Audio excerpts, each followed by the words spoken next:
সোমবার মালদা শহরে মিছিল করে মালদা জেলা প্রশাসনিক ভবনে মনোনয়নপত্র জমা দিলেন মালদা জেলার 2 লোকসভা কেন্দ্রের জোট প্রার্থী। সোমবার দুপুরে মালদা জেলা প্রশাসনিক ভবনে পৌঁছন উত্তর মালদা লোকসভা কেন্দ্রের জোট প্রার্থী মুস্তাক আলম এবং দক্ষিণ মালদা লোকসভা কেন্দ্রের জোট প্রার্থী ঈশা খান চৌধুরী।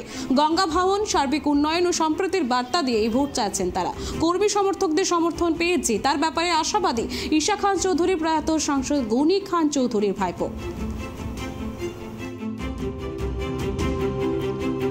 হ্যাঁ, 7 নম্বর মালদা উত্তর লোকসভা কেন্দ্রে বাম এবং কংগ্রেস জোটের প্রার্থী হিসাবে মুস্তাক আলম ইন্ডিয়া জোটের প্রার্থী বটে।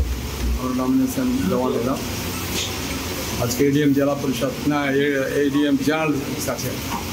কতটা আশাবাদী দাদা? এবারে মানুষ সিদ্ধান্ত নিয়েছে, দিল্লিতে নরেন্দ্র মোদীর যে স্বৈরাচারী শাসক, সেই শাসন থেকে মানুষ মুক্তি পেতে চায়, তার দিল্লি থেকে বিজেপিকে হারাতে হবে এবং এটা ইন্ডিয়া জোট রাহুল গান্ধীর নেতৃত্বে তার পক্ষেই সম্ভব।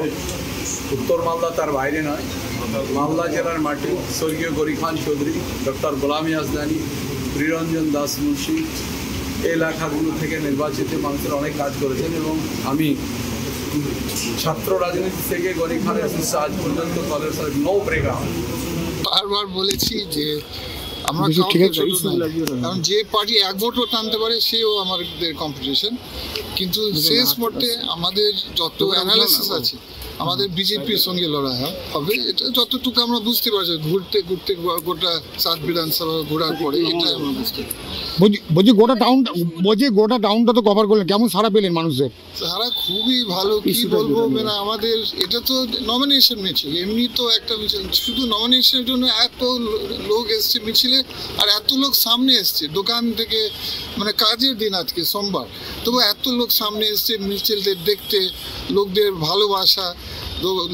লোকদের বেস্ট উইশেস আমরা পেয়েছি, খুব ভালো লাগে।